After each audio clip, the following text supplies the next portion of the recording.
Muy buenos días para todos. Mi nombre es Juan David Vélez. Ustedes ya me conocen. Yo soy fellow de primer año y el día de hoy vamos a estar hablando un poco acerca del manejo invasivo de la insuficiencia venosa. Esta es la parte 2. Vamos a estar hablando un poco más acerca de las complicaciones y los efectos adversos. No sé si alguien me puede confirmar si se ve la pantalla y hay audio. Todo bien. Listo. Entonces empecemos, y es que en los últimos años las terapias de ablación venosa mínimamente invasivas se han posicionado como las técnicas de elección en el manejo de la insuficiencia venosa, y con su advenimiento se ha logrado recopilar gran cantidad de información que ha dado cuenta finalmente de su perfil de seguridad y las complicaciones relacionadas. Sin embargo, y a pesar de que la mayoría de ellas son muy seguras, no están libres de complicaciones y eventos adversos, que esto finalmente puede representar una carga de morbilidad para el paciente y en algunos casos incluso mortalidad.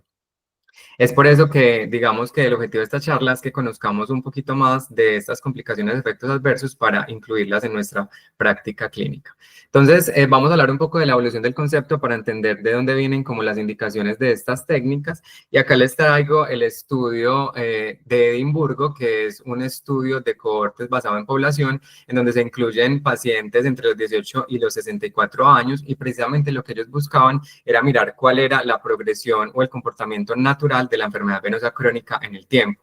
Acá se incluyen 880 pacientes, de los cuales 334 tenían diagnóstico de enfermedad venosa crónica.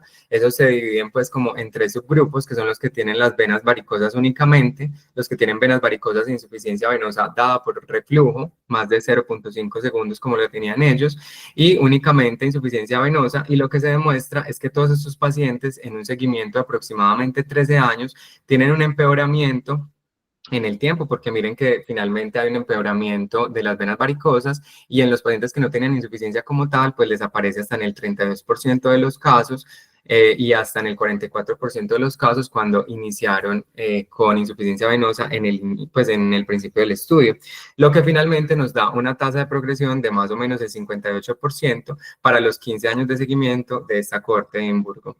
La Corte de Edimburgo también nos enseña que finalmente el factor de riesgo más importante para progresión es el antecedente de una trombosis venosa profunda con un OR ajustado de 4, seguido finalmente por la historia familiar de venas varicosas hasta 1,8 veces más.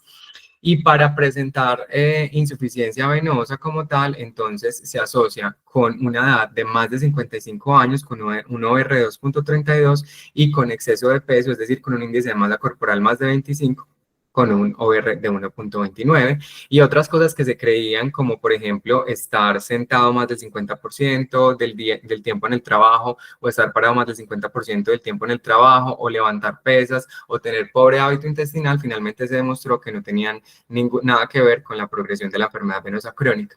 Esa progresión además también va a aumentar cuando tengo más segmentos comprometidos, casi que llegando al 100% cuando tengo 8 o más segmentos comprometidos, y dependerá también de, digamos, cuál es el segmento que está afectado. Entonces, los pacientes que tienen una safena menor afectada tienen la mayor tasa de progresión en el tiempo, con un OR de 4,59, seguido por una combinación de reflujo entre el sistema superficial y profundo con un OR de 2,58. Luego, entonces, una insuficiencia desde el origen de la safena mayor con un OR de 2,3, y finalmente aquellos que tienen solamente reflujo del sistema superficial diferente a las afenas, con un OR de 1,98.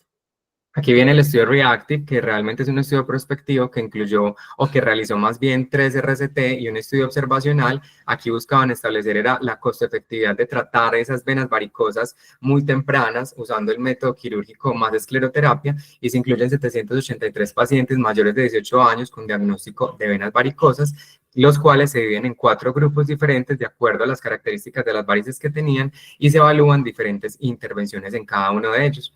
Acá, como les digo, hacen un análisis de costo-efectividad, y aparte de eso hacen análisis de utilidades y evalúan las diferentes escalas de calidad de vida, también incluyendo la satisfacción del paciente y la tasa de complicaciones, y esto fue realizado en Sheffield, Exeter, en UK, entre 1999 y el 2001. Entonces ellos definen venas varicosas como aquellas venas que protruyen, y las que no protruyen las denominaron venas en hilo. El grupo número 1 eran aquellos pacientes que tenían venas varicosas por debajo de la rodilla, de diámetro en los 2/3 inferiores del muslo, pero que nunca tenían reflujo. El grupo 2 eran aquellos que tenían unas venas varicosas menores de 5 milímetros de diámetro en los 2/3 del muslo y o debajo de la rodilla, pero estos sí tenían un reflujo, aquí lo definen como más de 1 segundo en los segmentos evaluados. El grupo 3 eran aquellos que ya tenían cambios tróficos, reflujo y venas varicosas más de 5 milímetros por arriba o por debajo de la rodilla. Y el grupo 4 eran aquellos que tenían venas varicosas recurrentes a pesar de una intervención previa, que en este caso pues era la ligadura. Aquí clasifican entonces los pacientes de acuerdo a el puntaje de compromiso anatómico que tienen, y esto entonces obviamente va a hablar de qué tan grave tienen mi paciente afección en las extremidades por cuenta de esas venas varicosas. El grupo 1, que eran esos pacientes que no tenían reflujo, pero que tenían unas varices por debajo de 5 milímetros, se les ofreció escleroterapia versus tratamiento conservador. El grupo 2, que eran aquellos que ya tenían reflujo, se les ofreció escleroterapia versus cirugía. Y el grupo 3, que eran aquellos que ya tenían incluso hasta cambios tróficos, se les ofreció cirugía versus tratamiento conservador. Y acá la escleroterapia la hacen con STS al 3% más medidas de gradiente. El conservador era ejercicio con elevación de miembros inferiores, dieta sana y pérdida de peso, usar medidas de gradiente de compresión, educación sobre la gestación y el impacto laboral, que en ese momento se creía que era muy alto, pero como les digo, pues finalmente todo esto está desestimado con los estudios que hemos mencionado. Y el tratamiento quirúrgico entonces consistía en que si había, digamos, un compromiso de la safena mayor, se hacía una ligadura en la unión safena-femoral con difusión de las tributarias a 2 centímetros de la unión y safenectomía hasta justo por encima o justo por debajo de la rodilla. Y si era de la safena menor, una ligadura en la safena poplitea, y siempre se realizaba torniquetes antes de hacerla. El grupo 4, que eran aquellos que yo les mencionaba que tenían recaídas, realmente se distribuyeron entre el grupo 1, grupo 2 y grupo 3, dependiendo de las características, y el grupo 5 dijo, no, yo no me voy a someter a nada de esto, vamos a seguir en el brazo observacional. Aquí a quienes sacaron, el grupo 1 sacaron a los que tuvieran insuficiencia venosa del profundo, que tuvieran alergia al esclerosante o que tuvieran unas varices más de 2 centímetros, y en el grupo 2 y en el grupo 3 sacaron a los pacientes de alto riesgo quirúrgico y a los de índice de masa corporal más de 32, y como estos estudios son viejitos, también sacaban a los pacientes que tenían úlcera activa o historia de TBP y falta de deseo para participar. ¿Qué se demostró acá? Pues los pacientes que entraron eran obviamente más mujeres que hombres, como nos contó Carlos Esteban ayer. En la edad más o menos pues, del estudio eran más o menos entre los 46 y los 50 años. Y el índice de masa corporal, casi todos estos pacientes tenían exceso de peso y en el grupo observacional tenían ya incluso obesidad. Fumadores hasta en el 25%, y miren ustedes la historia familiar de venas varicosas tan importante, hasta en el 70% de todos los pacientes de este estudio, con historia de ulceración en la familia del 15% y embarazos del 2%. ¿Qué síntomas reportaban ellos en un primer momento? Reportaban dolor en las piernas, y era el más común hasta el 90% de los casos, sensación de pesadez 60%, prurito 55%, edema más o menos 45%, alivio con la elevación de las piernas 30%, y habían unos que decían, no, es que a mí solamente me interesa, es porque es algo cosmético, hasta en el 70% de los casos. Entonces eso habla finalmente de que aquí en este estudio se incluyeron pacientes que eran en etapas o en estadios muy tempranos. Entonces miren ustedes que intentan evaluar pues como si realmente esos síntomas sí se relacionan con el compromiso de las venas varicosas en cuanto a la extensión, y lo que se demuestra es que pues no parece ser que entre más extenso sean más los síntomas. ¿En qué sentido? En el que se demostró que los pacientes que estaban con un compromiso extensivo entre el estadio 4 y el estadio 7, como ellos lo clasificaban, eran los pacientes que más síntomas presentaban, mientras que los que tenían ya estadio 8 y 9 eran pacientes que tenían menos aparición de síntomas. Aquí lo tratan de explicar los autores porque realmente son pacientes que llevan ya tanto tiempo con estos síntomas que finalmente se vuelven como parte de su día a día y no lo reportan tanto pues en esas escalas. Lo que sí se sabe es que en este grupo, que era el grupo 1, en el cual se comparó escleroterapia contra conservador, miren ustedes que definitivamente no hubo ningún impacto en la calidad de vida entre hacerles algo pues de escleroterapia o simplemente hacer el manejo conservador, mientras que en el grupo 2, que era escleroterapia versus cirugía, en esos pacientes que ya tenían un reflujo como tal, sí se demostró que era mejor al año en escalas de calidad de vida, pero a los 2 años parecía pues que definitivamente no había como ningún beneficio en calidad de vida. Y lo que se demostró es que esos pacientes que iban a ser llevados o que fueron llevados a escleroterapia en el grupo 2, la reacción adversa que más presentaron fueron hiperpigmentación en el 37% de los casos, flebitis en el 6.9% de los casos, y finalmente problemas con la herida, que ellos no especifican cuál, más sesiones de escleroterapia y dolor en el 2.4% de los casos. Para el grupo 3, que eran esos pacientes que tenían ya cambios tróficos como tal marcados, pues definitivamente sí se ve que hay un cambio en las escalas de calidad de vida, incluso que perduran hasta más de 2 años. Y las complicaciones presentadas en cirugía, miren ustedes que la más importante fue infección asociada a la herida, seguido de pigmentación en el 1.3% de los casos, dolor en el 1.1% de los casos, y presentan muchas alergias, pero son alergias relacionadas con el vendaje o la preparación en piel, seguido finalmente de sangrados, hematomas y trombosis venosa profunda en el 0.6% de los casos. Y en el análisis de costo-efectividad, miren ustedes algo tan importante y es que tratar a estos pacientes de forma temprana, porque esto fue ya pues como digamos el resumen de todo, se ve que hay un aumento de los años relacionados con calidad de vida de 0.4 puntos y además hay un descuento del costo incremental de 879 libras esterlinas, lo que nos permite un ahorro de 1.941 libras por cada año con relación a calidad de vida. Entonces, como esto era pues como tan bueno, la gente se preguntaba, bueno, pero entonces, ¿cómo así? Entonces, ¿a partir de cuál estadio finalmente? Entonces, estudios posteriores nos demuestran que cuando nosotros intervenimos pacientes que están desde C2 sintomáticos versus C3 o C4, pues realmente la mejoría en la calidad de vida es la misma para ambos grupos, pero lo que sí se ve es que en esos pacientes que intervenimos temprano desde C2, se ha visto que esos pacientes no requieren digamos, flebectomías adicionales o lo requieren menos que esos pacientes que están en C3 y C4, por lo que a partir de digamos, de estas conclusiones que yo les cuento, pues realmente las guías nos van a dar como sus recomendaciones que ya se las va a mostrar. Algo que sí me parece muy importante también mencionarles es que miren que yo les mencionaba que el dolor era lo primero que la gente refería, pero miren cómo ese dolor antes y después de las intervenciones permanece exactamente igual en ambos grupos y eso es algo muy importante porque muy probablemente es de, digamos, decirle al paciente que no tenga tantas expectativas porque muy probablemente el dolor de miembros inferiores va a continuar teniendo en cuenta que probablemente es dolor multifactorial y no es un dolor relacionado pues como con la enfermedad venosa crónica como tal en la mayoría de los casos. Y miren ustedes que los estudios pues respaldan pues como esta afirmación teniendo en cuenta que persiste incluso después de la terapia. Entonces, con base en todo lo que hemos dicho, realmente las guías nos recomiendan que todo paciente que tenga un CDAP C2S o C4, C5 y C6, pues obviamente se le recomiende el tratamiento intervencionista y pues el paciente que sea C3 definitivamente tratar de descartar otras causas de edema que nos estén explicando. Entonces, ahora sí, entrando realmente en detalle en lo que vamos a hablar hoy, pues vámonos a los métodos mínimamente invasivos. Empezamos con la ablación térmica, y es que la ablación térmica endovenosa hasta el sol de hoy se considera el estándar de cuidado actual y se debe realizar de forma ambulatoria, teniendo en cuenta que los estudios observacionales han demostrado súper buena seguridad y muy buena relación de costo-efectividad. Y digamos que ese beneficio que nos da de ser ambulatoria favorece que finalmente con la deambulación temprana estos pacientes puedan reducir su riesgo embólico. Vamos a hablar como más o menos paso por paso qué puede ir pasando en cada partecita del proceso porque realmente en todas partes podemos tener efectos adversos. Entonces, recordemos que estos métodos van a requerir siempre anestesia tumescente perivenosa guiada por ecografía y esto va a consistir finalmente en que se le va a aplicar entonces esta anestesia alrededor de la vena tratando de aislarla precisamente porque como vamos a usar una terapia térmica endovascular, pues no queremos que ese calor se vaya a propagar por los demás tejidos y nos haga entonces un daño. Entonces, miren, acá les traigo esta imagen que es como más, pues, como más ilustrativa y acá vemos a la safena en sus dos fases y vemos cómo entonces acá viene el catéter en la mitad que está hiperecogénico, aquí está la vena que está muy estripada, pues está muy contenida y alrededor de ella entonces vamos a tener toda la parte de la anestesia tumescente que está precisamente haciendo un efecto de aislamiento.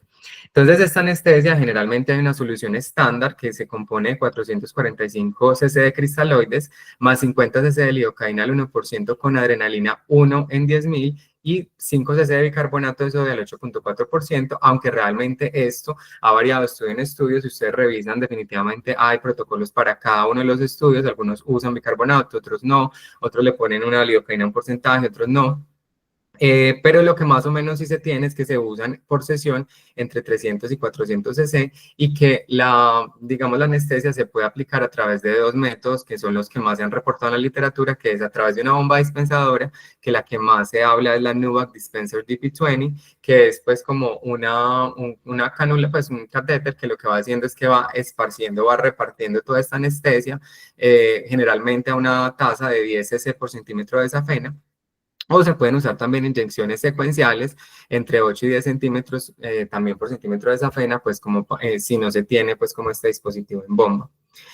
Pero entonces, recordemos que esto es un compuesto y que cada uno de los elementos nos puede causar efectos adversos. Entonces, lo primero es que está compuesta de lidocaína, que recordemos que la lidocaína es un anestésico local que tiene una composición química en forma de amidas, y esta lo que va a hacer es que se va a unir al canal de sodio, perdón, que va a estar regulado por voltaje, y se va a unir a la subunidad alfa, específicamente pues, en la zona o en el segmento S4D6, que ahí lo que va a pasar es que entonces va a impedir la entrada de calcio porque cierra el canal. Entonces ahí lo que va a pasar es que esta lidocaína pues tiene una potencia que realmente es intermedia, la unión a proteínas de 64% y la toxicidad es baja, con recomendaciones de la FDA de que usemos 5 miligramos por kilo cuando no tenemos adrenalina y 7 miligramos por kilo cuando sí la tenemos. Podemos tener reacciones alérgicas, pero realmente son muy raras, son demasiado raras, y menos del 1% son realmente respuestas inmunomediadas, y lo que ha pasado es que hay inconsistencia en los reportes y falta de confirmación con la IgE específica en sangre para lidocaína, por lo que definitivamente no se tiene reporte de si sí fue ocasionado por ella específicamente o por otro componente pues, de la solución. Por sí solo se cree pues que realmente estos anestésicos locales no son antigénicos, sino que son moléculas aptenos porque tienen menos de 300 daltons de peso molecular, pero lo que sí pasa es que ellas se pueden unir a unas moléculas portadoras que están en plasma o que están en tejidos, y así sí pueden desencadenar una respuesta. Pero más allá pues como de esta teoría, las reacciones principales a estos compuestos se atribuyen principalmente a otros preservativos como el metilparabeno, que se utiliza pues como para esterilizar la solución como un bacteriostático, o cuando están adicionados los sulfitos, que los sulfitos lo que hacen es que impiden la oxidación de los vasoconstrictores para que perdure más.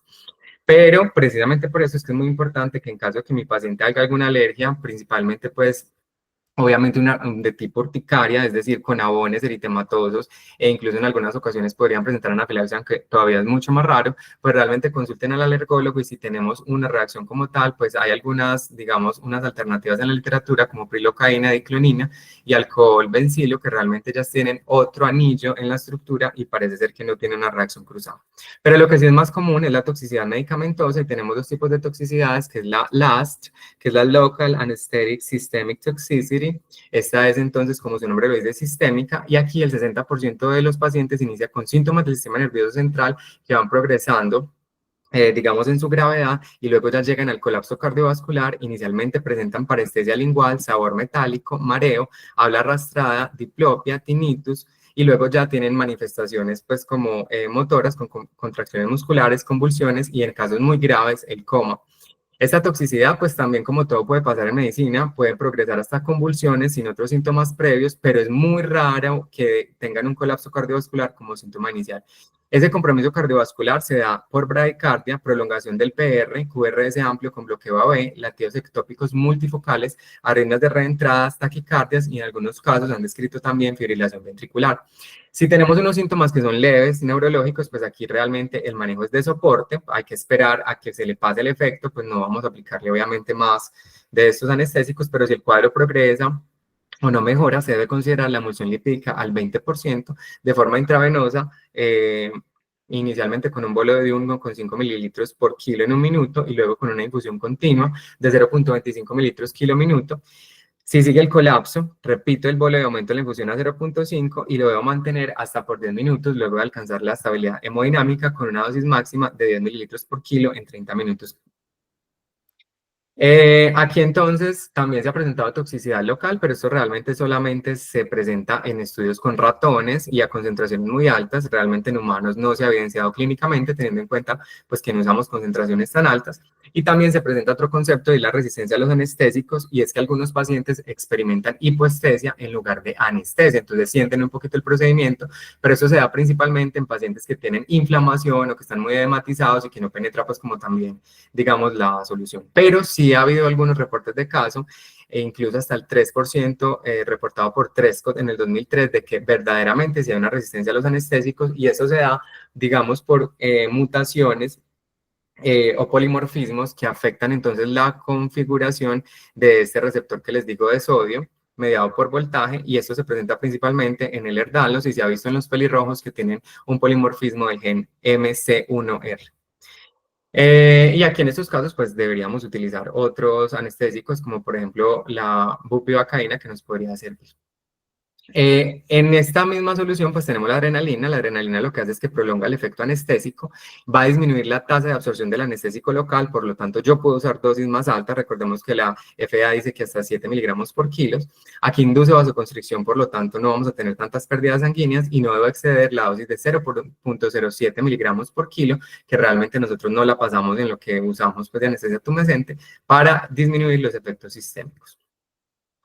Aquí les traigo entonces un estudio de la vida real. Este fue prospectiva observacional, muy chiquito, 19 pacientes entre los 19 y los 37 años que iban a ser llevados precisamente a ablación endotérmica.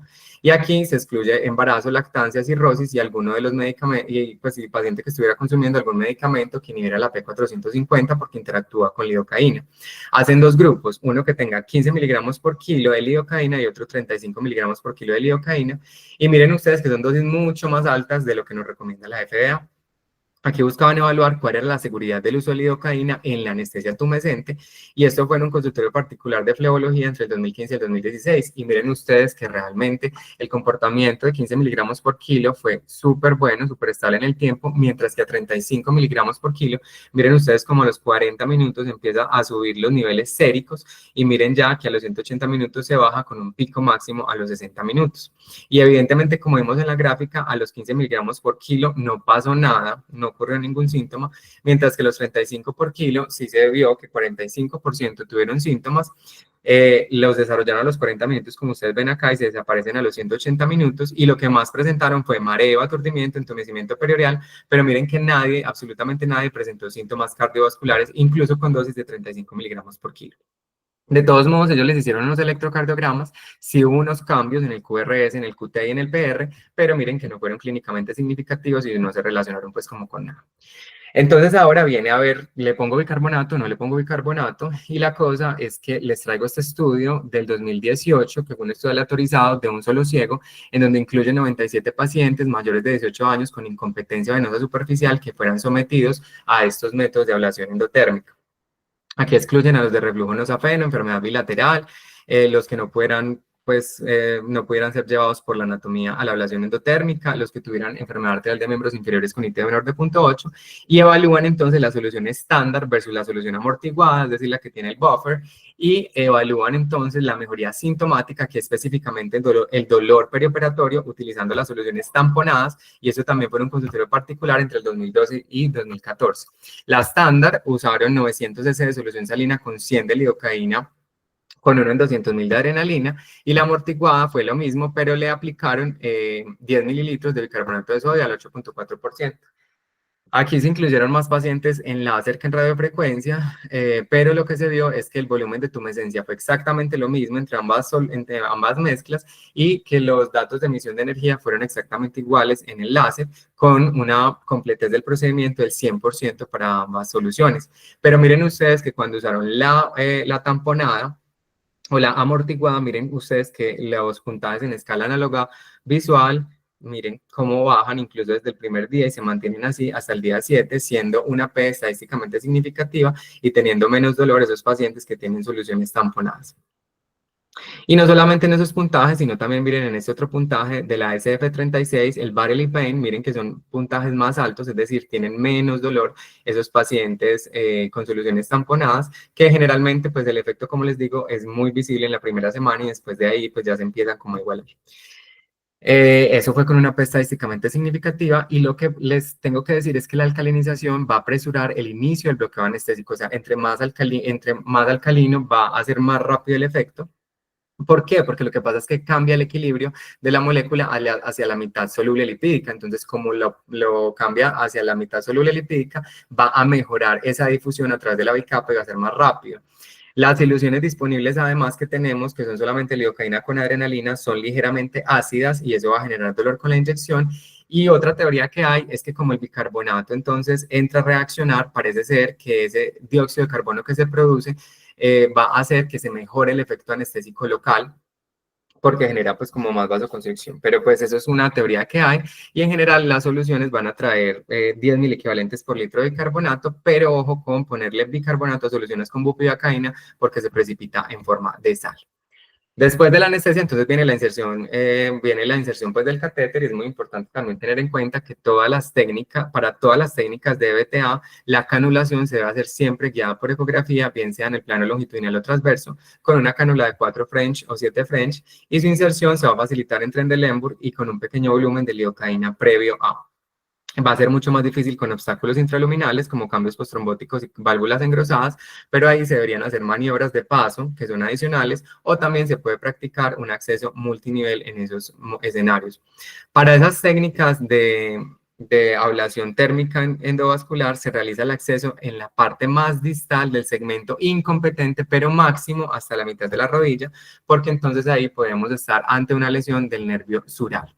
Entonces, les traigo este estudio clínico aleatorizado abierto de 60 pacientes mayores de 18 años con insuficiencia aislada de la vena safena menor, a quienes se les iba a realizar láser con fibras radiales y un diodo de 1470 nanómetros.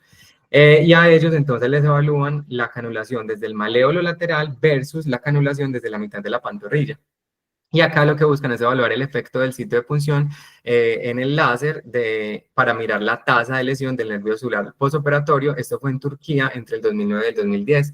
Miremos entonces que las características de ingreso todos pues tienen muy buena distribución entre ambos grupos y lo que se ve pues es que obviamente los maleolares van a tener más centímetros pues tratados y van a tener pues más parámetros de emisión de energía pues por obvias razones, pero que la tasa de cierre postoperatorio inmediata fue del 100%, tanto para el acceso maleolar como el acceso desde mitad de pantorrilla. Lo que sí se vio es que el grupo maleolar tiene más días de duración del dolor, tienen más uso de analgésicos, aparte de eso, tienen más parestesias y aparte de eso se demoran más para regresar a la vida diaria. Para todos los métodos, entonces va a ser similar, se debe realizar bajo ecografía, bajo guía ecográfica, se va a insertar entonces una fibra láser o un catéter de radiofrecuencia de forma percutánea. En algunas ocasiones algunos autores hacen un corte antes de, pero se recomienda no hacerlo pues como para tratar de evitar al máximo todos los cortes. Se va a avanzar el catéter a través de una vena introductora por el recorrido del vaso hasta 1,5 a 2 centímetros de la unión safenofemoral o safenopoplitea y se va a aplicar ahí la anestesia tumescente. Lo que recomiendan las guías es que se debe vaciar la vena lo más que se pueda antes de iniciar el procedimiento y ya mientras vamos retirando ese catéter o la fibra láser, pues se va emitiendo una energía de forma intraluminal que causa daño irreversible al endotelio. Vamos entonces con la ablación por láser como tal. Aquí entonces inicialmente se usaban unas fibras de puntas desnudas que emitían luz láser de baja longitud, que eran entre 810 y 1064 nanómetros, pero ahora hay puntas con distintas configuraciones que están las radiales, las enchaquetadas y las en forma de tulipán, que tienen alta longitud de onda entre 1320 y 1940. Miren acá pues como todos los que tenemos. Acá tenemos entonces la desnuda, la de forma de tulipán, tenemos la radial y tenemos la enchaquetada, que finalmente eso nos va a dar, digamos, diferentes formas digamos, de que se propague pues como todo esto, todas estas ondas, pues esta longitud de onda que tenemos. Pero lo que sí se ha demostrado es que usemos la punta que usemos, realmente en términos de eficacia va a ser exactamente lo mismo, pero lo que es con una eficacia de hasta el 92%, aunque estos estudios son pues muy heterogéneos, pero lo que sí se sabe es que dependiendo de la punta que usemos tenemos más efectos adversos. Entonces se sabe que los que son de punta desnuda son aquellos que van a tener más duración del dolor, van a necesitar más analgesia, van a tener más induración y van a tener más equimosis con P's que son estadísticamente significativas cuando lo comparamos con los de longitud de ondas más altas y de fibras radiales. Van a tener más parestesia los de ondas más bajas, van a demorarse más para regresar al trabajo y además de eso, pues van a tener menos satisfacción, pero miren ustedes que las tasas de cierre son iguales. Esto se ha demostrado en varios estudios. La induración, por ejemplo, persiste incluso una semana, incluso hasta un mes más en los pacientes que tienen láseres con longitudes de onda más bajas, tienen Civic Scores, que son escalas de calidad de vida mucho más altos, es decir, están peor en calidad de vida, y la toma de analgésicos sigue siendo mayor en los pacientes que tienen o que se les hizo pues láser con longitudes de onda más bajas. Los láseres también se han asociado, aparte pues de los efectos que ya hemos hablado, con dolor, con esclerosis, con sensación como de si lo estuvieran jalando, con parestesias, con e-hit, que es la que ahorita vamos a hablar un poco más de él, tromboflebitis, con trombosis en la vena y con trombosis pues como tal en la vena. El otro método que tenemos es la ablación por radiofrecuencia. Este sistema, pues el más utilizado es la térmica segmentaria, que quema segmentos del vaso cada 3 o 7 centímetros, pues dependiendo del catéter que tengamos, a 120 grados centígrados durante 20 segundos. Y acá lo que hacemos es entonces prácticamente lo mismo. Entonces vamos a posicionar el catéter pues en el ostium a 1,5 centímetros. Vamos a tener en cuenta que definitivamente vamos a estar tratando segmentos de 7 centímetros o de 3 centímetros cada 20, pues por 20 segundos, y esto va a depender del catéter que tengamos. Y esas marquitas pues nos van diciendo finalmente pues cómo nos estamos comportando adentro, qué zona estamos quemando, y nos va a ayudar pues como a reposicionar y a sacar mucho más fácil pues como el catéter como tal. Y miren que lo que dicen, que realmente el tratamiento de 45 centímetros de una longitud en la vena va a tomar apenas entre 3 y 5 minutos cuando tenemos segmentos de 7 centímetros. Miremos entonces que con la radiofrecuencia, pues la radiofrecuencia lo que nos ha demostrado es que después de la primera semana se reduce ese diámetro de la safena mayor y a los 5 años alcanza el menor diámetro posible, teniendo en cuenta que las tasas de oclusión a 5 años son muy buenas, de hasta el 95%. Aquí les traigo este estudio Varico 2 que ya Carlos nos lo mencionó el día de ayer, y este es un estudio prospectivo comparativo con alternancia mensual del tratamiento, es decir, un mes hacían radiofrecuencia y otro mes hacían láser. El objetivo primario aquí era precisamente comparar la efectividad a largo plazo de los métodos de ablación y mirar cuál era la seguridad, y se incluyen 311 pacientes con 346 miembros inferiores mayores de 18 años con diagnóstico de insuficiencia de vena safena mayor. Aquí buscaban, el desenlace primario era mirar la oclusión anatómica y hacían seguimiento a los 12, 24, 36, 48 y 60 meses, es decir, 5 años. Y aquí comparan entonces la radiofrecuencia segmentaria contra el láser con punta radial a 1470 nanómetros. El periodo fue entre el 2010 y el 2012, esto fue en Países Bajos, y miren lo que se encontró, y fue que definitivamente no habían diferencias entre ese tipo de láser y la radiofrecuencia. Miren ustedes esta curva de Kaplan-Meier, o esta gráfica de Kaplan-Meier, que es exactamente igual con una P de 0,81, pero tampoco hubo diferencias en cuanto a pues, las escalas de calidad de vida entre uno y otro método, ni tampoco hubo diferencias con el dolor postoperatorio, tampoco hubo diferencias con el consumo de medicamentos analgésicos, y miren ustedes que las complicaciones fueron iguales para ambos métodos, teniendo como más común las equimosis, las parestesias temporales, las parestesias permanentes y la trombosis venosa profunda, pues que fue muy baja. Vamos a hablar un poquito de las complicaciones graves de estos métodos, y es que miremos entonces que los eventos de trombosis venosa profunda en los métodos de ablación endotérmica, miren que son muy poquitos, apenas del 2% cuando hacemos una combinación de todos los estudios que tenemos. Pero algo que sí merece como digamos, un apartado especial es el EHIT, que el EHIT es un término que fue introducido en el 2006 por Kapnick y se va a referir, o sus siglas se refieren a la trombosis inducida por calor endotérmico. Inicialmente se pensaba que esta EHIT era un episodio de TBP provocada, pero ahora ya pues, se ha definido de otra manera, y se ha definido como la propagación del trombo desde el sistema venoso superficial al profundo que esté contiguo a la vena que fue sometida a la ablación. Aquí, a diferencia de la TBP clásica, el EHIT se va a comportar como un trombo que es muy estable y que generalmente puede regresar de forma espontánea o tras un curso muy cortico de anticoagulación, y por lo tanto se considera con un curso clínico benigno. Pero aunque se considera secundario en proceso térmico mecánico, realmente se desconoce por qué se da una formación tan excesiva del trombo en esos casos. Miren acá, entonces ustedes ven aquí la imagen del trombo extendiéndose desde la vena safena mayor hasta la femoral común, y miren que se observa una zona no compresible hiperecogénica con flujo venoso normal, y obviamente aquí hay un aumento pues de la unión, que temporalmente se va a correlacionar con, obviamente, estos mecanismos pues, ablativos de la vena.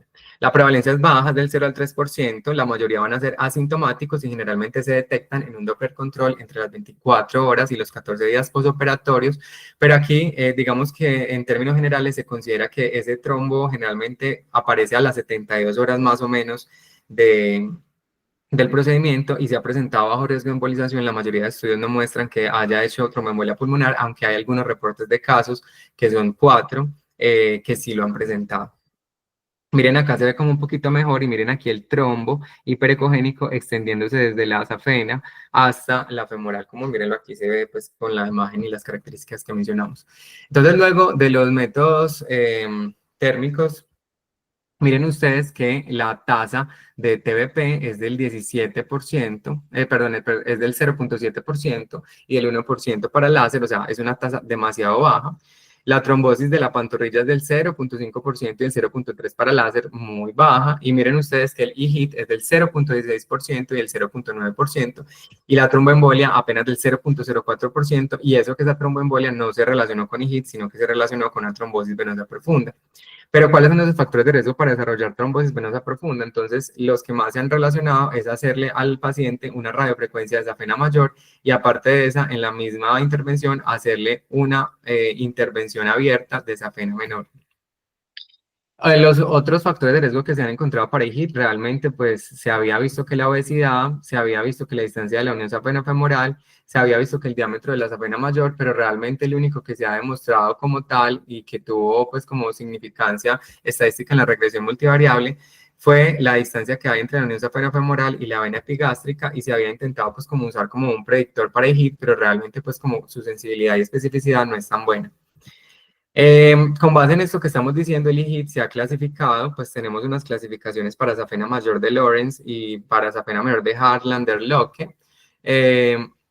Una de las más usadas es la de Kapnick, pero realmente las guías del 2021 de IGIT nos recomiendan que usemos la del foro americano, que nos dice que la clase 1 es aquella en la cual hay un trombo que no se propaga al sistema profundo, pero que está periférico a la vena epigástrica superficial. La 1B es aquella que está central a la vena epigástrica superficial y que ya empieza a incluir esa unión safenofemoral. La clase 2 es aquella en la cual ya hay una propagación como tal, pero que compromete menos del 50% de la luz. La 3 es que compromete más del 50% de la luz. Y la 4 es que ya es totalmente oclusivo.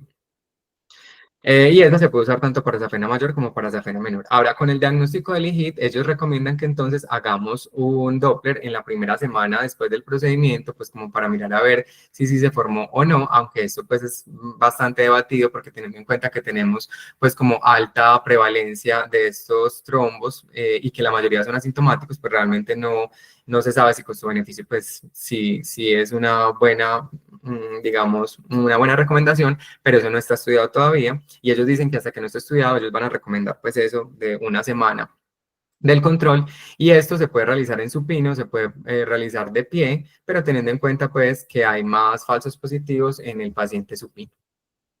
Entonces, ¿qué vamos a hacer? Si nos sale un EGID grado 2, ellos nos dicen, perdón, grado 1, no vamos a hacer ni tratamiento, ni vamos a hacer seguimiento, ni vamos a hacer nada. Si es un EGID grado 2, entonces ahí lo que hacemos es un seguimiento semanal ecográfico hasta que ese trombo regrese a la unión safenofemoral o a la unión safenopoplitea, pero si tiene factores de riesgo adicionales para progresión o embolia, podríamos usar ASA, profilaxis antitrombótica o anticoagulación, no hay pues como un consenso como tal. El grado 3 nos recomiendan anticoagulación plena y seguimiento semanal con Doppler hasta que eso regrese, y si es un grado 4 ya lo recomiendan tratar como una TBP provocada, como siempre hemos sabido. Entonces, pues definitivamente eso no hay un consenso, pero aquí les traigo esta encuesta que le hicieron a unos médicos suizos que qué hacían con eso, y ellos dicen que en el clase 2, ellos le ponen generalmente dosis terapéuticas de DOAC, de heparina de bajo peso molecular o de fondaparinux entre 2 y 30 días, pues, o hasta que regrese a clase 1. En el clase 3 ellos le dan unas dosis terapéuticas de DOAC, fondaparinux o heparina de bajo peso molecular hasta que se resuelva o llegue a clase 1, seguido de la otra conducta que es por 30 días. Y en el clase 4 definitivamente pues se trata como si fuera una trombosis venosa profunda en la mayoría de los casos con 90 días. En los factores de riesgo para desarrollar entonces estos eventos trombóticos también ha aparecido el diámetro de la safena mayor, entre más proximal, entre más grande parece que se relaciona más, se ha relacionado sobre todo con valores por encima de 1 centímetro, que hayan tenido una trombosis venosa superficial previa y que hayan tenido procedimientos concomitantes en el mismo acto quirúrgico. Aquí sobre todo el paciente que también se le hacen flebectomías tiene más riesgo de hacer evento trombótico. Y por ejemplo, si yo entonces tengo, digamos, más caliente el láser a 90 grados centígrados y lo saco a 2 o 3 centímetros por minuto, también tengo más riesgo de hacerlo. Entonces, ¿a quién se le realiza realmente tromboprofilaxis? Pues realmente tampoco hay como digamos, una evidencia sólida. Hay unos estudios que dicen que sirve, otros estudios que dicen que no sirven. Entonces les traigo la misma encuesta de Suiza, a ver ellos qué dicen. Ellos dicen que ellos le ponen, sobre todo, a los pacientes que tuvieron historia personal de algún evento tromboembólico venoso, pues que tuvieran alguna trombofilia, una malignidad activa, aquellos que tengan una historia de trombosis venosa superficial, una historia familiar de evento tromboembólico, los obesos y finalmente los que tengan reducción de la movilidad, perdón, son los que más le ponen. ¿Cuánto les dejan la profilaxis? Tampoco se saben. Allá se la dejan en Suiza más o menos entre 3 y 10 días, el 44% entre 3 y 5 días y el 47% entre 7 y 10 días. Y con lo del Doppler de control, pues realmente ellos la mayoría le hacen 3 Doppler de control después del procedimiento, que pues realmente eso no está estandarizado como tal. Luego 38 le hacen 2 Doppler de control y por lo menos el Doppler de control que recomienda la guía, pues se lo hacen 22 personas, que puede ser o entre el día 7 y el día 10 que recomiendan las guías de HIT, o entre las 4 y las 6 semanas, porque era lo que yo les decía, o sea, esta recomendación pues realmente no se sabe, pues costo-beneficio qué tan buena es, teniendo en cuenta que casi todos los que se presentan son asintomáticos. El uso de medidas de gradiente tampoco se sabe realmente después de esto. Hay unos que lo usan, la mayoría lo usan entre 7 y 14 días. Y lo que nos traen las guías es la recomendación 23, que nos dice que realmente todo paciente que vaya a ser llevado a flebectomías extensas, si requiere entonces tratamiento con compresión procedural. No nos dicen pues como por cuánto tiempo, pero como les digo, más o menos entre 7 y 14 días. La duración es lo mínimo, pues la duración digamos que no se sabe, pero sí se debe usar para minimizar las complicaciones postoperatorias locales, que es la recomendación 24, y la recomendación 25 nos dice que se debe siempre evaluar el riesgo de tromboembolia venosa en estos pacientes para decidir si le vamos a poner tromboprofilaxis o no, por cuánto tiempo y con qué. Para los pacientes, entonces, se deben individualizar las estrategias de tromboprofilaxis y finalmente, entonces, la vigilancia con ultrasonido debe ser entre 1 y 4 semanas pues, después del tratamiento, o sea que también nos dejan así como muy en amarillo. Con la ablación química, entonces, tenemos la escleroterapia con espuma guiada por ecografía, que esta consiste en inyectar un agente esclerosante en la vena deseada para dañar su pared y obtener una fibrosis duradera.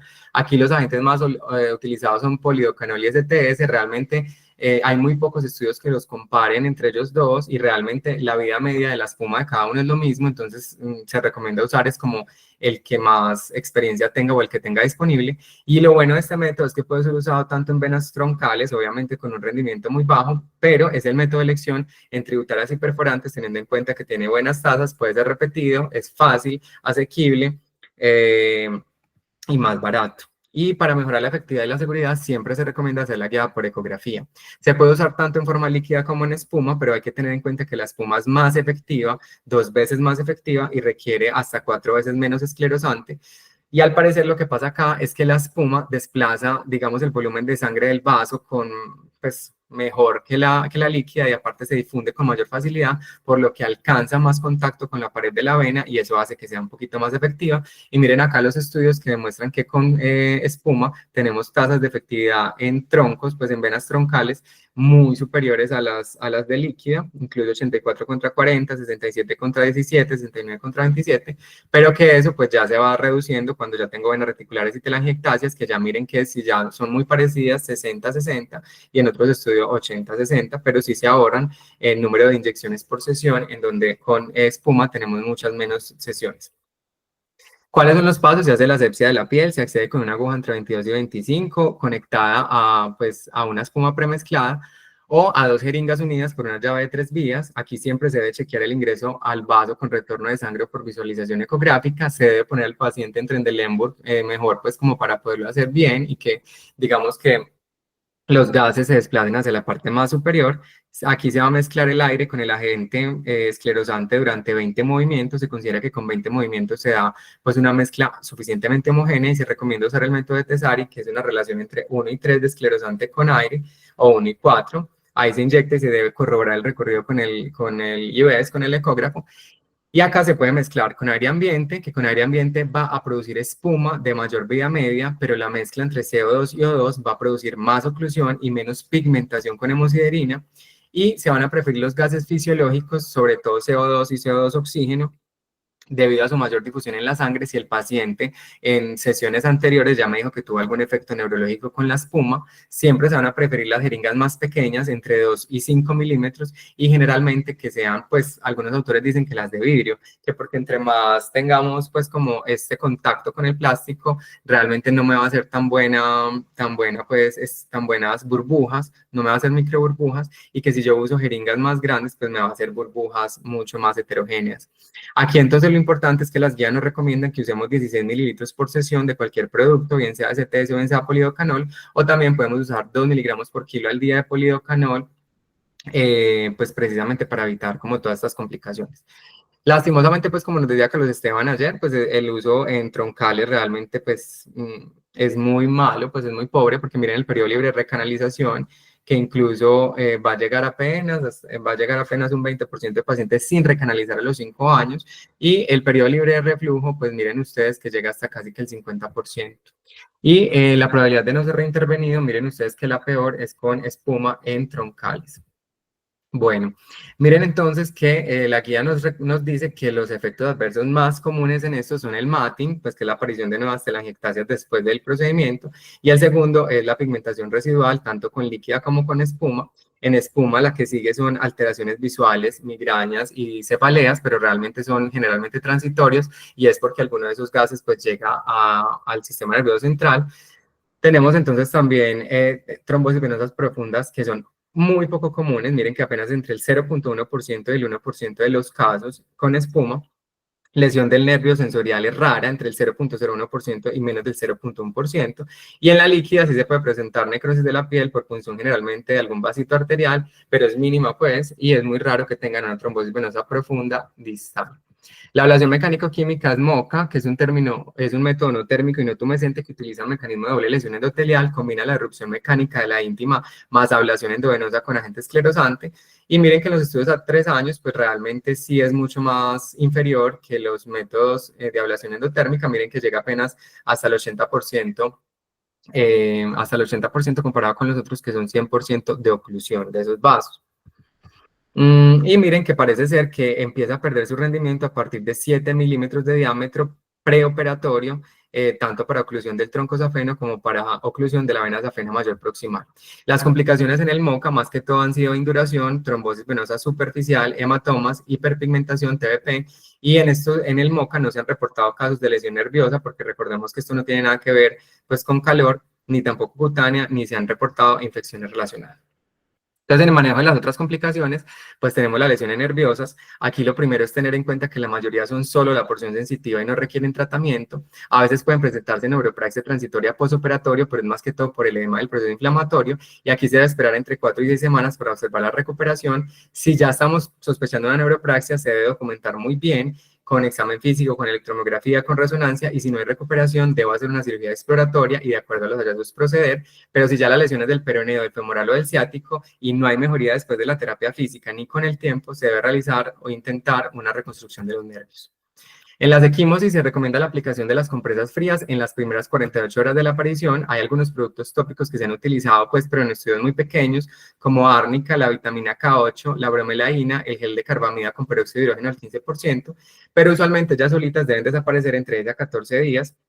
Y si nada, yo podría ensayar con el láser de luz pulsada o el fosfato de potasio titanil, que se han tenido estudios y les han mostrado mejoría de las equimosis hasta en el 98% de los casos. Se debe evitar siempre en esos pacientes el ejercicio extenuante en las primeras 48 horas después del procedimiento, porque hay riesgo de que se hagan más equimosis. Y ya para el matting es importante, que desaparece por sí mismo en 4 a 6 meses, pero si no desaparecen, pues se le hace escleroterapia con menor dilución y menor cantidad. Otras complicaciones también está la hiperpigmentación, que pueden durar entonces entre 12 y 24 meses. Ha habido protocolos de premedicación con sulodexida de 15 miligramos vía oral cada 12 horas, 7 días antes de la escleroterapia. Y si eso no funciona, queda ya hiperpigmentado, también se han usado en esos pacientes generador de luz intensa con radioondas en pacientes con hiperpigmentación, luego tanto de la escleroterapia con el láser con buenos resultados. Se reduce la hiperpigmentación, no se elimina del todo, pero se reduce en el 95%. Y como tal, entonces, tenemos entonces que a pesar de que los nuevos métodos de evaluación venosa son seguros, no están exentos de complicaciones y que es deber del médico tratante conocerlas y saber cómo proceder en caso de que se presenten para garantizar una atención segura y de calidad con el menor riesgo posible para el paciente. Y esto era lo que les traía para hoy.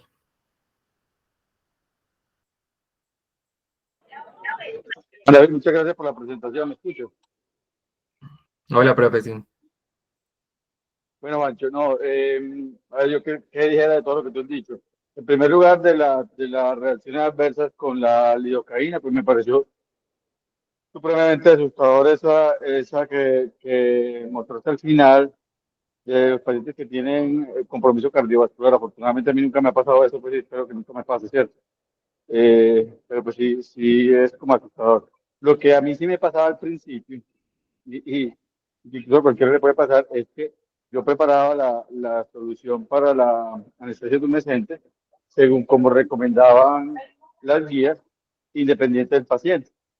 Entonces, a veces llegan unos pacientes hombres de buena masa muscular grande, pues no tienen problema, pero sabes que la población de nosotros tiene muchas personas de bajo peso, de bajo tamaño, de baja estatura, eh, y a veces entonces era una señora delgadita, flaquita, que le iba a hacer las dos apenas mayores al mismo tiempo y sí empecé a ver que las pacientes se me mareaban después del procedimiento y me puse a revisar y era que estaba excediendo la dosis de lidocaína.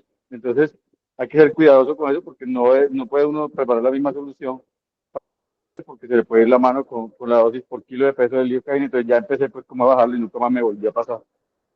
Eh, la trombosis inducida por calor, ese es un tema pues que se habla mucho. La verdad es que a mí me pasa muy poco, pues yo trato siempre de respetar la distancia de seguridad. O sea, es muy importante que uno vea bien dónde va a empezar a quemar, ¿cierto? Que esté 100% seguro, porque uno no puede hacer disparadas ciegas, ¿cierto? Es que no estoy seguro dónde está el cardiólogo, ¿cierto? Supremamente importante, pues si yo, eso no está en ninguna guía, pero eso me lo inventé yo, es de darle profilaxia a todos mis pacientes. Obviamente cuando tienen más factores de riesgo, pues se les doy un poquito más. Cuando son pacientes con bajo riesgo trombótico, pues les doy 2 o 3 días y ya, ¿cierto? Eh, y lo de las complicaciones neurológicas, pues si uno también se apega a la guía, también, ¿qué veo yo con la radiofrecuencia? Que a los pacientes en el muslo distal, muchas veces le queda una zona de disestesia. Doctor, es que yo me toco aquí o como que no siento la piel. Eso les dura 1 o 2 meses, pero no son neuropatías. O sea, si uno es juicioso y apegado y no se va desde el maléolo, pues la neuropatía en verdad es demasiado rara. No me acuerdo de ningún paciente que me haya quedado con un dolor importante después de este tema. Quedan con unas disestesias que son transitorias, que duran 1 o 2 meses y los pacientes se recuperan. Tal vez lo que más uno ve son las complicaciones de la piel asociado al calor o a la espuma cuando las apenas están extrafaciales. Así que ser demasiado cuidadoso, sobre todo si el paciente viene por temas estéticos, cosméticos de una base que no le gusta, porque si la vena está extrafacial, uno tiene que ser muy cuidadoso en disminuir la cantidad de energía que le va a liberar a la vena, porque pues, como eso le va a extender a la piel, la puede manchar. Me ha pasado, ¿cierto? Y pues queda uno aburrido y generalmente le toca a uno decirle a la paciente que tenga paciencia, mandarle cremitas, pero eso demora entre 6 meses y un año para desaparecer cuando el manchón es importante. O a lo mejor con láser se le puede ayudar, pero no he tenido la experiencia de hacerle láser. La doctora Diana tiene la mano levantada. Adelante, Diana. Perdón, buenos días. Juan, no, eso en el láser es igual. Hay que saber muy bien cuáles son las energías que uno va a utilizar. Por ejemplo, ese estudio que él mostró de las lesiones del nervio en la safena menor es porque utilizaron 13 watts. Eso es demasiado para una safena menor. Entonces, digamos que la literatura dice unas cosas, pero realmente en la práctica son otras. Sobre todo lo del tema de las energías. Tiene que tener uno mucho cuidado con eso. Totalmente de acuerdo con el tema de la tumescencia, que no es la misma dosis para todos los pacientes.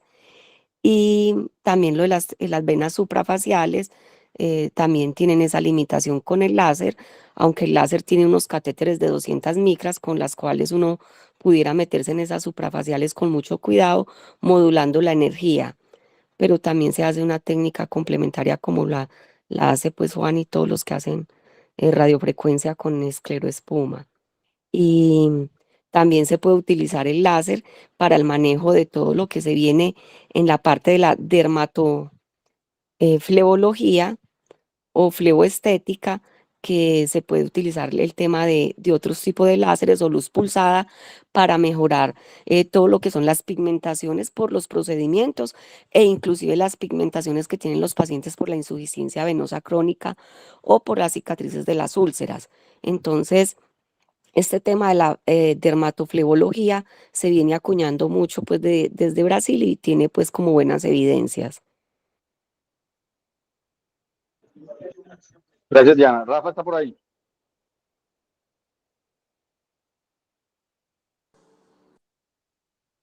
En todo caso, Juan, yo lo que sí veo es que las complicaciones generalmente no son muy graves, excepto en la trombosis, que puede ser la más grave. Pues, ¿encontraste alguna comparación entre las complicaciones de estos métodos mínimamente invasivos y las complicaciones de la cirugía abierta? Profe, sí, de hecho, pues los métodos mínimamente invasivos tienen menos incidencia de complicaciones que la cirugía abierta. En todos los escenarios, pues todo lo que tiene que ver con infecciones, con lo que tiene que ver con hemorragias, con hematomas, todo, lesiones del nervio, todas son mucho menores los métodos mínimamente invasivos. Realmente se comparó tanto, pues hay un estudio que compara los EBTA, que incluye tanto radiofrecuencia como láser, y los comparan contra cirugía, y definitivamente sí, las complicaciones son menores en estos métodos. Lo que pasa, profe, es que sí, o sea, finalmente las prevalencias de complicaciones son muy bajas, e incluso pues desde que estamos hablando de la trombosis venosa profunda es casi del 1%, y una tromboembolia secundaria a trombosis venosa profunda es apenas del 0,6%. Y esos casos de IHIT que mencionábamos realmente son solamente el 0,6% de los casos hasta ahora.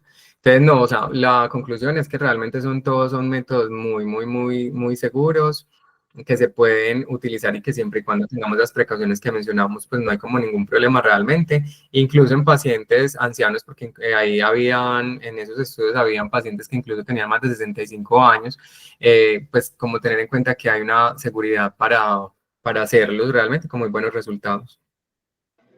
De acuerdo. Y hay una palabra que a mí me gusta mucho decir en los pacientes, y es que estos métodos son más amigables que la cirugía. O sea, no solamente el tema de las complicaciones, sino que el tema de la incapacidad, del dolor postoperatorio, del retorno a su vida laboral normal.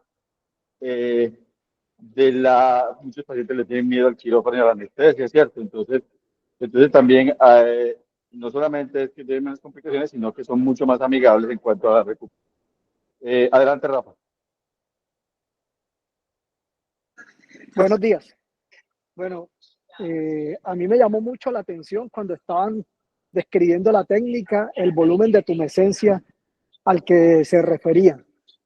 O sea, hablaban de 8 a 10 cc de solución de tumescencia por cada centímetro de safena. Estamos diciendo que solo en una safena uno le podría gastar hasta 600 mililitros, y pues sabemos que eso es un viajado de líquido que nosotros no utilizamos, y sobre todo ya habiendo hecho mención de los efectos adversos que se pueden presentar con el exceso del anestésico, pues creo que es algo que hay que mirar con lupa. La doctora Diana dijo algo muy cierto: a veces en la literatura mencionan unas cosas porque mucho de lo que refieren era con las técnicas iniciales, con cómo se hicieron los protocolos cuando se hicieron los estudios pivotales. Ya las técnicas han mejorado, ya los equipos cada vez son más eficientes a la hora de realizar la oclusión, incluso utilizando menos energía en el caso del láser.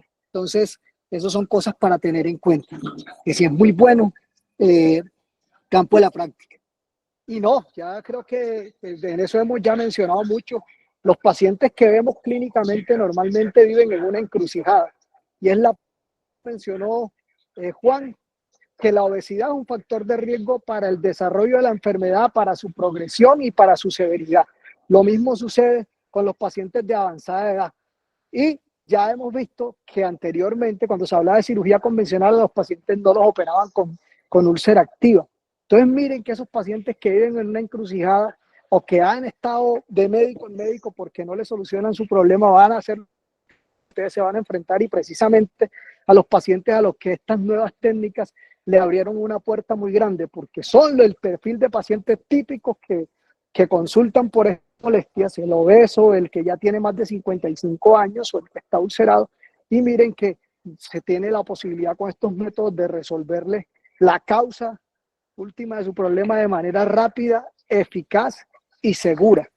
Entonces, pues hago el comentario porque eso le va a servir mucho como un comentario puntual para aquellos que piensan abrirse a, espero que todos ustedes, los que están en formación, a la práctica de estas técnicas, y le hablen con criterio de los beneficios que tiene para los pacientes y para solucionar un problema que de antaño han venido sufriendo. Diana. Sí, bueno, en eso tiene razón Rafa. La verdad, los láseres ahorita son 1470, los otros láseres están guardados. Si se va a utilizar, tiene que ser el 1470.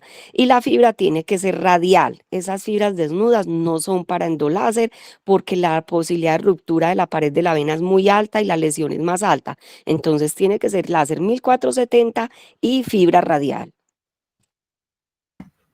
Profe, con respecto a eso del volumen, sí, son volúmenes muy altos, pero yo estuve buscando en todos los estudios, incluso los nuevos, y siguen poniendo 400 cc. Pues no, me quedó también como la misma duda, porque realmente en la práctica ninguno de ustedes usa tantos cc realmente para hacerlo, sino que lo que pasa es que lo que ellos mencionan ahí es que es, digamos, un poco más complejo hacerlo porque ellos lo hacen es con la bomba esa. Entonces, como lo hacen con la bomba, lo hacen como de forma continua y realmente pues ponen más volúmenes. Pero no encontré pues en esos reportes de Estados Unidos casi todos eran esos entre 300 y 400 cc por pierna. Cuando, entonces por eso es que uno tiene que tomar todo eso. O sea, obviamente al principio aprendiendo, pues tiene que apegarse a la guía, pero en la medida que uno aprende, tiene que ir siendo crítico con lo que lee, porque es que, por ejemplo, a mí me llegan pacientes para hacer radiofrecuencias que están descartados de la cirugía por obesidad, por anticoagulados y por falla cardíaca o por enfermedad renal, ¿cierto? Si yo le pongo a un paciente en una pierna 500 centímetros de tumescencia, estoy seguro que me hace un edema pulmonar por la noche, ¿cierto? Entonces, no se justifica meterle toda esa cantidad de volumen. O sea, la idea de lograr un buen efecto analgésico y lograr aislar la vena del nervio y de la otra estructura vecina. Y en verdad, yo creo que nunca he tenido un paciente que tenga que meterle 500 centímetros en un muslo, pues para hacer eso. Habrá quien lo haga, ¿cierto? Porque le dé temor, pero creo yo que es una exageración. Yo tomaría esa información como que el máximo de volumen que le puede poner a una pierna, pero en verdad me parece que es exagerado porque no se necesita tanto. O de pronto Sí, es tengo cierto, de pensado pues, acuerdo. en población de otros países, pues en pacientes de Estados Unidos que miden 2 metros y que son obesos y que necesitan mucha tumescencia, ¿cierto? Pero yo creo que para un paciente colombiano o colombiana, me parece que es una exageración. Sí, yo pienso que ustedes han tenido la oportunidad de ver la eficacia en la calidad de la oclusión que se logra, pues en cuanto a oclusión que se logra, y realmente nosotros utilizamos unos volúmenes menores. Yo, por ejemplo, he aprendido a ver un indicador de que usted está haciendo una ablación eficiente, y es mirar, siempre estar mirando la ganancia de temperatura, porque el aparato tiene un sensor en el caso de radiofrecuencia, y él te va mostrando la ganancia de temperatura y qué tan rápido llegas a los 120 grados. Y si te mantienes de manera homogénea a los 120 grados, al menos 15 segundos de esos 20, porque los primeros 5 segundos normalmente es lo que se tarda en llegar a esa temperatura. Si uno ve eso, que a los 5 segundos ya está en 120 y es sostenida y no se baja de eso, téngalo por seguro que va a tener una ablación efectiva. Y lo logramos sin necesidad de hacer una tumescencia tan exagerada como la que están mencionando.